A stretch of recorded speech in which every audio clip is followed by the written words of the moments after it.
sense. So in the spirit of lessons learned, I'm going to impart a few things I've learned along the way. So 5 things. Number 1, if your boss asks you to take on a project and you don't know how to do it, say yes anyway, then figure it out. You'll be challenged, but if you embrace it, you'll grow from it, and in the end, you'll learn to effectively navigate from a place of uncertainty and see that you can accomplish things even when you have fears or insecurity. And you'll learn to find and build the right people around you to get across the finish line, and you'll be stronger for it. To quote Ted Lasso, my man, courage is about being willing to try.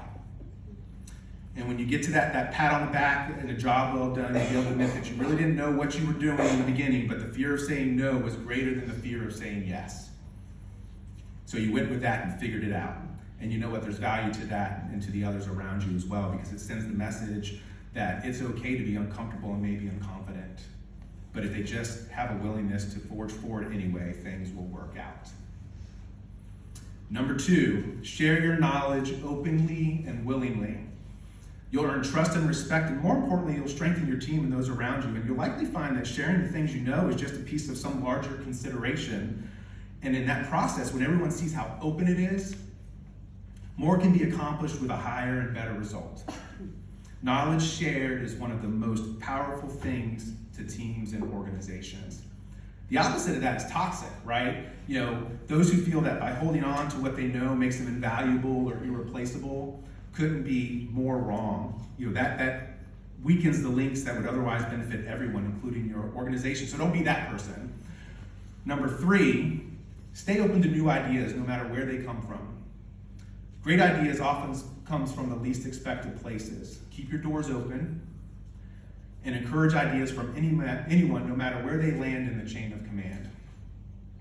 In my years of military service, some of the best ideas came from the younger, least experienced grunts who had far less years of experience than the more senior leadership.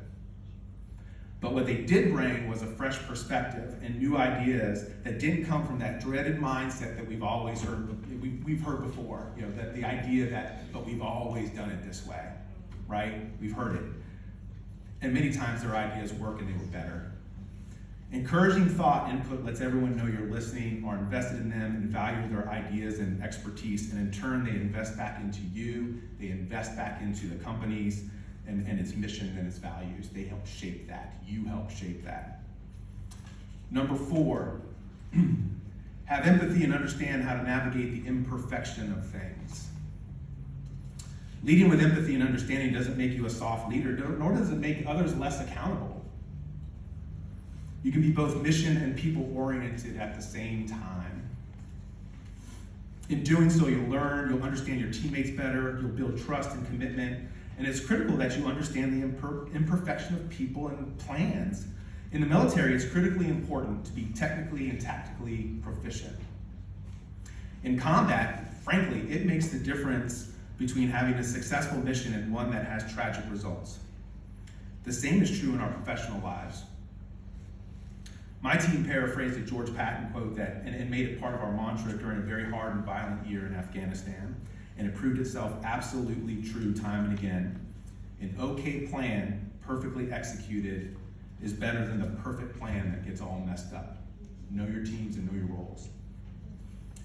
Listen, people aren't perfect, and as a result, so are teams. Plans and ideas and projects, even if perfectly designed on paper, almost always, prove themselves imperfect in execution. So building that team requires patience and trust, each person with all others on that team.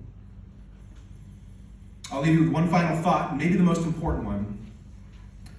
Leadership is a privilege and a responsibility.